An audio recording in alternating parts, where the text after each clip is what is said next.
Back in the early 2000s, I spent my nights pulling pints at a local haunt called the Rusty Anchor. The place was run by a good mate of mine, Marcus. It was a classic high-volume pub. Sticky floors, thick atmosphere, and a revolving door of characters. One of the regulars was a retired gent named Arthur. He was old school to the bone, always in a crisp shirt and tie. Arthur kept the pub's garden and car park spotless just for the sake of a few pints and some conversation. A true diamond. Then there was Versus. Vince was the type of guy who made your skin crawl. Shifty eyes, a permanent smirk, and that toxic attitude of someone who thinks service staff are subhuman. He worked as a contractor for the local gas company and drove a white transit van that he treated better than his girlfriend. Speaking of his girlfriend, she was a piece of work herself. Rumor had it she carried a chef's knife in her handbag, for protection. One night, Vince stayed after hours and shared a story I'll never forget.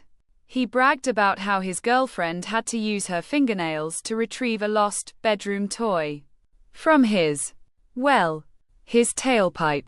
It was the kind of mental image you can't scrub out of your brain with bleach.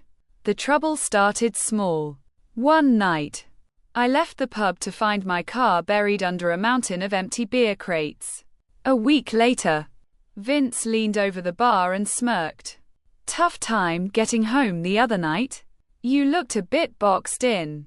A month later, it escalated. I walked out to find my car covered in rotting potato skins and carrot peelings from the kitchen bins. Someone had literally digged through the trash to humiliate me.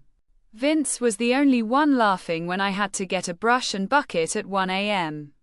The breaking point came on a sweltering August bank holiday. I'd worked a brutal 10-hour shift.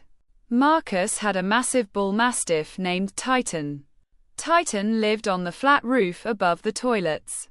And let's just say his contributions to the world were massive.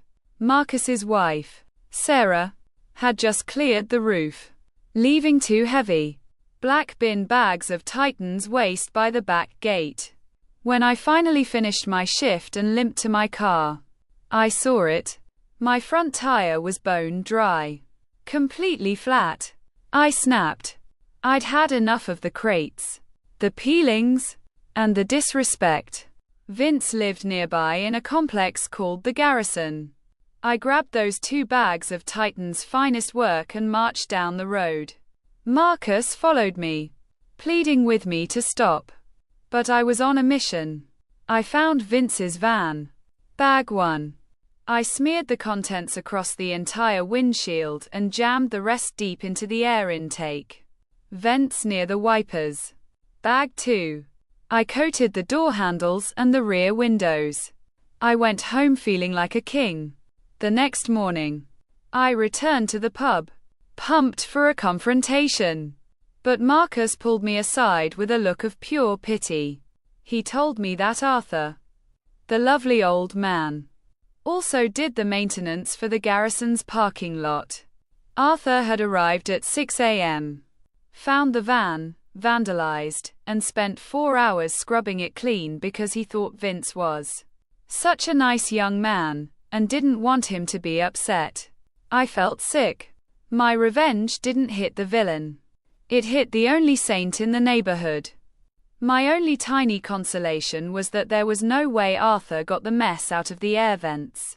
I can only hope that every time Vince turned on his AC that summer, he got a direct blast of Titan's ghost. The final irony? When I took my tire to the shop, I found a jagged rusty nail embedded in the rubber. Nobody had let my tire down. It was just a freak accident. So, cheers to you, Vince, you absolute prick. And Arthur, I am so sorry.